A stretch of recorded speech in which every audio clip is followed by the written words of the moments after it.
really excited for today's guest. Her name is Laura Veltz. She's a 3-time Grammy nominee. She's written songs for Maren Morris. She wrote The Bones. She wrote Rich. She wrote Speechless by Dan and Shay. I'm so excited to meet Laura, and I'm so grateful that she's taking the time to sit down with us today, and I'm really glad that you guys are here for the journey. Let's go meet her. Laura. Hi. How are you? I'm good. I have so many questions for you. I first want to ask, how did you end up in Nashville? Ooh, well, I was in a band. I wasn't really into being in a band. It wasn't my favorite thing to be a front person and Be an artist. All of those things were okay. very not my scene. But I found out that songwriting is a thing, which I feel like most songwriters have this oh, that's a whole job? No idea. So I found out it was a job and called a friend of mine who is a Hall of Fame songwriter here. Just said what do? I think I want to do what you do. And she was like, come to Nashville and see if you like co-writing, because if you don't like co-writing, it's probably not going to gel. Probably not going to happen. Yeah, so I came here and just started that journey, and I was 28. It was 2008, and it was the day my life began. And I feel like I'm still kind of living the I can't believe I found out what I wanted to do, because I love my job so much. I love that. I wanted to ask if there was a grief period of transitioning from an artist to songwriting, but I guess that's No. always been really what you're... No grief. I was relieved that I could make music. I was relieved that I could tell stories. I was Yeah. relieved that people were willing to go out and sell my ideas. That to me is a miracle. So I had no grief. I was in a band. I was just kind of going along with it. So Yeah. I think this was a discovery for me. Did you write songs in that band? I did. They were tearful, alone in my room, everything was so dramatic because I wasn't happy.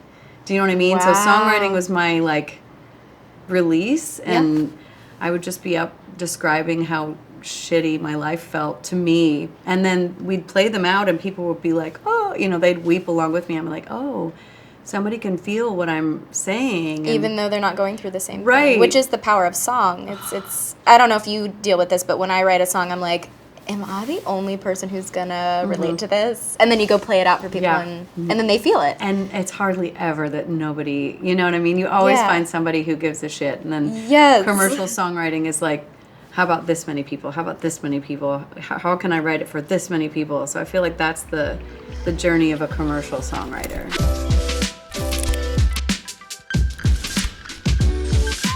Was there a period where you were writing songs, but it hadn't clicked into the commercial aspect quite I yet? think it was always a goal. I'm 28 when I move here, so there's a difference. When you move here at 18, you're I'm going to take over the world. This is going to take 3 minutes.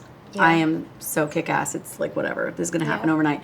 I had some cool sort of emotional sobriety going into it. I knew it was going to take a while, but I never was intending on writing anything other than commercial songs. It took years and years and years, but I remember my first good song. I remember going that's good. That is right in the bullseye of what I want to achieve in this industry, what I want to contribute to the American Songbook, which is commerciality. No one is uninvited. That's my goal. I don't want anyone to feel excluded from my songs, but I also don't want to be cheesy. And I also want everyone to feel the heart of what I'm feeling when I'm writing. All of my co-writers know, I cry all the time. And if I'm in a session with somebody and it's hi, nice to meet you, it's expect drippy tears. I am such a, I don't know, I'm a feeler, you know? So if I feel it, You then, have to Yeah. be as an artist or a songwriter. Yeah, you're right. And that's a superpower in our industry, but it's also I don't want to be weeping all by myself. I want everyone to feel it too. So that's commerciality to me. So whenever I listen to a song like The Bones or Speechless, I'm how did they come up with that melody? Do you do it at the same time, melody and lyrics? Is it something that you work on separately? What's the process like? So The Bones is a great example. We did not write it in this room, even though it's Maren and Jimmy and I. So this is Jimmy Robbins' office. His office, and we've written studio. songs for Maren's latest record, but he was in a different studio when we wrote The Bones. But Okay. I think the answer to melody questions is osmosis. It's I listen to X number of songs a day. You listen to X number of songs a day. It's like whatever you're putting in your head, you're going to like sort of accidentally lemming out and like follow what people are liking, enjoying, what you like about what you're hearing. Yeah. And so melodies are sort of weird. I don't have like a system. It's like a feel thing only, but I do feel like it's always influenced by what I'm listening to. I just listen to a lot of music, and even when I don't like it, I'm like, what do I like about this? Or what do I think someone else likes about this, even though it's not resonating with me? So like, I'm making notes all the time. Like music is like a study. I'm like studying when I'm listening. Right. I mean, obviously you still feel the love, even though there's the science behind it and the study. You still feel that like emotional. All of it. That's good to know. I feel like there's a way, and it's my way. So I'm not claiming that there is the way, but my way. And I'm doing a podcast about all of this subject so that I can share my way of like continuing to have more fun than seemingly everyone at this ridiculous job. But like, it's fun. It's supposed to be fun. And I feel like remaining a student of the craft just helps you stay fun. If you think you know everything about it, then of course it's going to get boring. Like for me, I just want to learn until, the lights go out.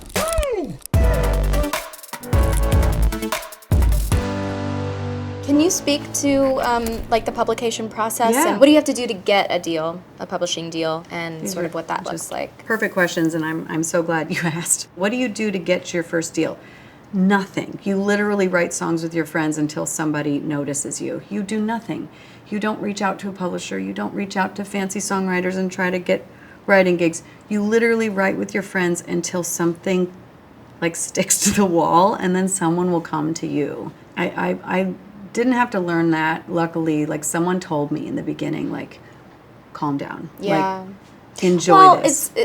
I think that's so beautiful and so much more sustainable. We do have to remember that while we're building our careers, just as much as is about like maintaining our mental health, our physical health, our spiritual health, our relationships. Step one, be happy. Everything else, figure it out. I really want people to remember how fun this can be and how lucky it is. So what was your first #1 hit? It was called Drunk Last Night. It's by Eli Young Band. It was a two-way with Josh Osborne, who was like, he was like one of the fanciest writers I had written with, and it was our first day, writing together, and I was so nervous, and I had all these like massive ideas. I was like, I know we're gonna shoot the works. We're gonna write, something massive.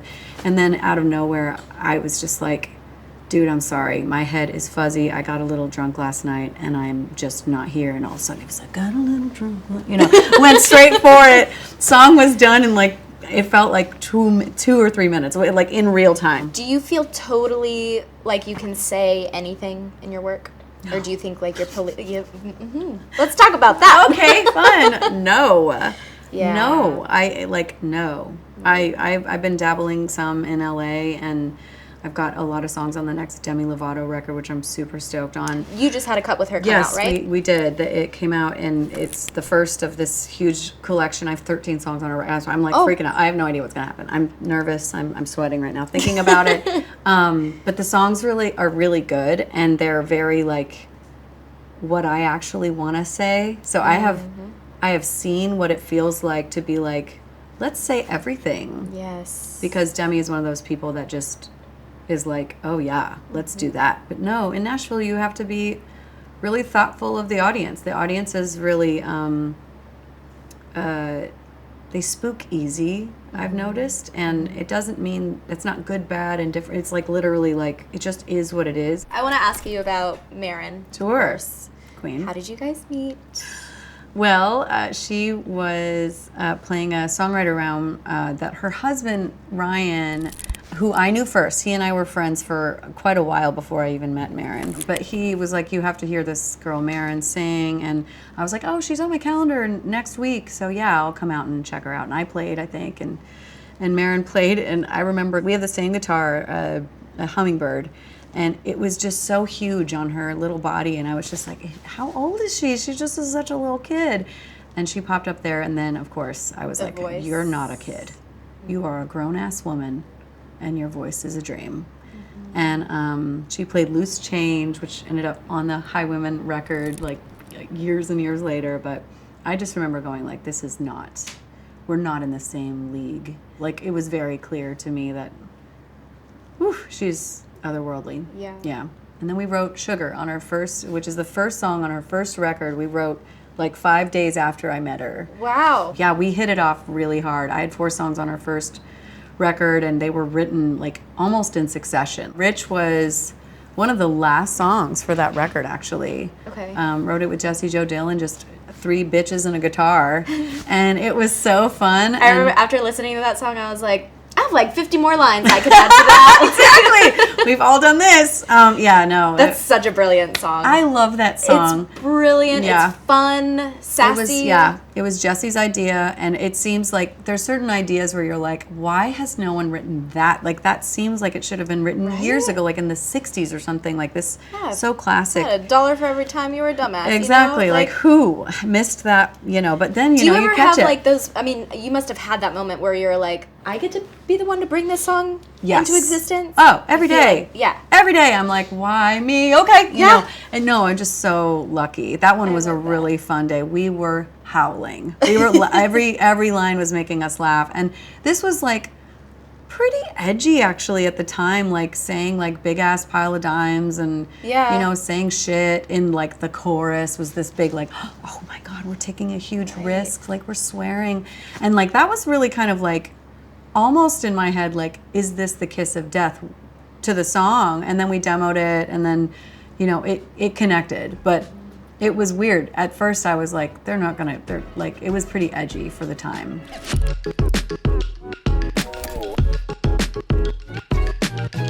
What has it been like for you as a woman with a strong voice in this industry? Like, Risky. Risky. No. Yeah, I don't know. I think in the beginning, I was like, it's really hilarious thinking back on my, like, don't freak flag right now. Just play by the fucking rules and get your fucking foot in the door, Yeah. The beginning was all that. I was literally like, learn how to write for men. Notes. Yeah. Oh, but it's dizzying, and things are different now. That there's been a whole Me Too movement that's luckily gone through all of us that makes me draw way thicker lines with who I'm willing to, even sit with. Like, some people do not deserve my talents, and I think back in the yes, queen. And back in the day, I would be like, but I have to because this is a man's world, and what am I going to, it was just like a panic, Yes. But I do think there are some things you can do to be competitive. Like, I think trying to figure out how to speak like a man, don't bother. Try to figure out how to feel like a man. Like, get in the emotional space of what it might feel like to be a man. The words can be your co-writer's job, but if you come in with like, wow, like empathy, you use your empathy and like crawl into someone else's shoes and imagine what it's like to be that character in that movie or whatever, and write from the emotional place. And how could that go? How could that be wrong? Drunk Last Night was written with a man for 4 men. My second hit was written with 2 men for a man. Then Maren came in and changed some things. We wrote those songs mostly with men. There's this like weird sort of like law of diminishing returns or something. If you insist that everything has to be incredibly balanced, you just won't find a way in the door. Like, accepting something as it is doesn't mean accepting something as it is. Do you know what I mean? Like, but make peace and then just try to get in the f***ing door somehow, and then turn around and make sure you put a rock in it so some other ladies can get through, Yeah. Which you're doing. I'm trying. Yeah, you I'll are. continue to try.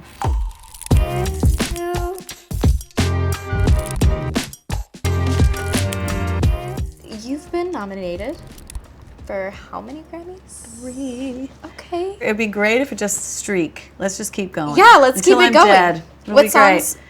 Speechless was the first one, then The Bones, and then the surprise was last year. We wrote this song called Better Than We Found It, which was like legitimately a protest song.